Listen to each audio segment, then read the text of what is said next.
আজকে কি কি রান্না হয়েছে তোমাদেরকে দেখাই। এখানে তো হাঁড়ি ভর্তি ভাত আছে, তার সাথে এখানে আছে হচ্ছে লোটে মাছের রসুন পাতুরি, লোটে মাছ আলু দিয়ে চচ্চড়ি, এখানে ডাল আছে, ঠিক আছে, মুসুর ডাল, আর আছে সমুদ্রের কাঁকড়া।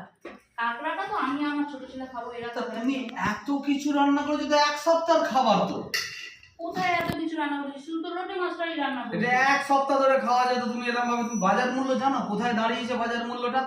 কি করবে, শুধু লোটে মাছেরই তো দুটো পদ পড়ে। লোটে মাছ চচ্চড়ি ডাল হতো, কালকে লোটে মাছের রসুন পাতুরি হতো, তারপরের দিন কাঁকড়া হতো। বাজার মূল্য সম্বন্ধে তুমি একটু ভাবো।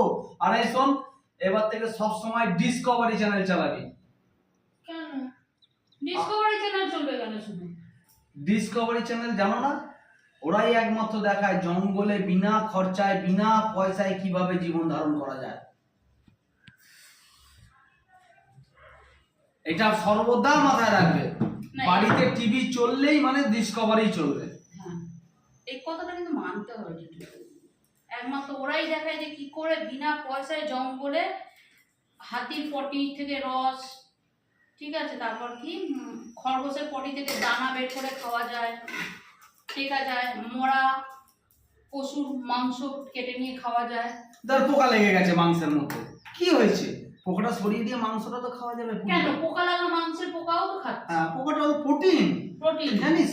এখন টফির মধ্যে এই পোকাটা হচ্ছে। আমি কি বলি, এক সেট পড়ো আর এক সেট নাও, নিয়ে বেরিয়ে যাও, ছোট ছেলেকে সঙ্গে নিয়ে যাবে। কেন আমি কি করলাম? তুই তো অর্ধেক দিন চান করিস না, অসুবিধা হবে না। মিশে যাবি, ওদের সাথে মিশে যাবি, ঠিক আছে। এই হচ্ছে খাবার দাবার। আর লোটে মাছটা যা এনেছিল সেটাকে দু পদে রান্না করেছি, কারণ রসুন পাতুরি ছাড়া চলবে না, আবার চচ্চড়ি ছাড়াও চলবে না। তা কি করবো, সেই জন্য হাবাব করে দুটো পদ। বাজার মূল্য জানো? আলু দিয়েছি, আবার গাড়ি কচুও দেবো। বাজার মূল্য জানো? হ্যাঁ, নিজের গায়ে নিজে মানবে না। চলো, হ্যাঁ, দুপুরের খাওয়া দাওয়া করি। ভালো লাগলো?